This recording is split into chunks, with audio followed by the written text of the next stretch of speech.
The acrid stench of burning rubber jolted me awake at 3 in the morning. Outside, the screech of tires and the harsh glow of floodlights cut through the silence of my quiet neighborhood. My driveway had been spray-painted, a neon notice hammered into the grass. Vyosha. $500 daily fine. The HOA president's smug laughter carried down the street, echoing in the humid night air. My chest tightened as I realized they weren't just enforcing rules, they were weaponizing them. They wanted me gone, bled dry, humiliated in front of my family and neighbors. But here is the part they didn't know. The one man they had chosen to crush wasn't just another homeowner. I wasn't a helpless victim. I was the very person who signed warrants in this county, and the gavel was mine to swing. By daylight, I stared at the home I had built, brick by brick. Years of sacrifice poured into every corner. I had raised my kids under this roof, mowed that lawn on Sunday afternoons, even repaired the porch with my own hands after storms tore it apart. This wasn't just a house, it was my anchor, my legacy.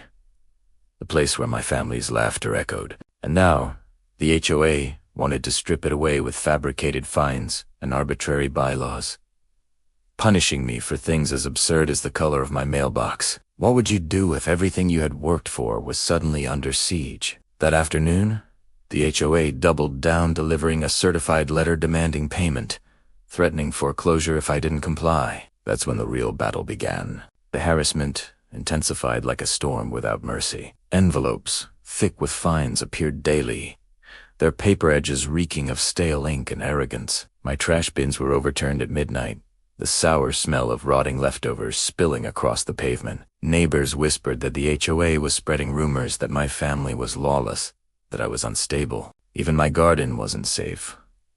The flowers my wife had planted were mysteriously trampled, petals crushed into mud. Their campaign of control was relentless, each act designed to break me, piece by piece. I felt the weight of their cruelty pressing in from every angle. Have you ever faced a Karen who believes rules don't apply to them but apply mercilessly to you? What they couldn't imagine was that I was already preparing my counterstrike. Behind the scenes, I quietly shifted gears. Years on the bench had taught me patience, strategy, and the value of evidence.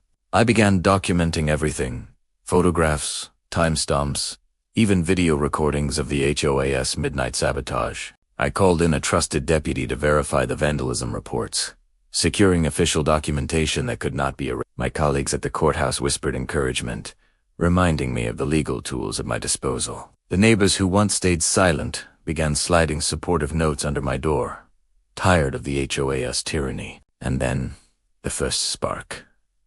A local reporter reached out, curious about whispers of a corrupt board abusing their power. The spotlight was turning, and for the first time, it wasn't on me, it was on them. Cornered, the HOA tried one final act of desperation. Under the cover of night, Tay staggered an emergency meeting and voted to seize my home, posting a notice on my door before dawn. But this time the cameras were rolling. I walked into the county courthouse that very morning, evidence in hand, the weight of the law behind me. The board had trespassed, falsified documents, and violated multiple statutes.